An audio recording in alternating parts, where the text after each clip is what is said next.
Dengar baik-baik. Kalau nak hijrah, mulakan dengan ABC dulu. Ramai orang silap hijrah. Contohlah, kita sebut ada artis, kita tengok dia kata dia berhijrah.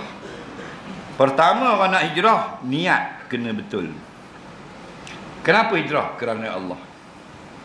Ada artis-artis kita yang berhijrah kerana tak ada job. Nampak lagi? Job tak ada. TV tak panggil. Tak. Apa studio pun tak panggil, recording lah. Dia pun pergi cari masjid. Bila dah ada balik job, tinggal balik masjid. Tidak kerana Allah. Faham? Kerana manusia. Bila kerana manusia tidak ada kekuatan. Kita hijrah kerana Allah. Dan bukan hijrah saja. Mulakan dengan menuntut ilmu. Siapa yang berhijrah tapi tidak memulakan dengan pengajian, tak betul. Saya nak start hijrah, nak buat benda Ustaz? Belajar agama. Hadir majlis fardhu ain. Belajar membaca Quran. Itu orang berhijrah namanya. Nah, ni kadang-kadang hijrah pentas saja. Nah, hijrah pentas saja. Daripada pentas lara ke pentas Islamik sikit.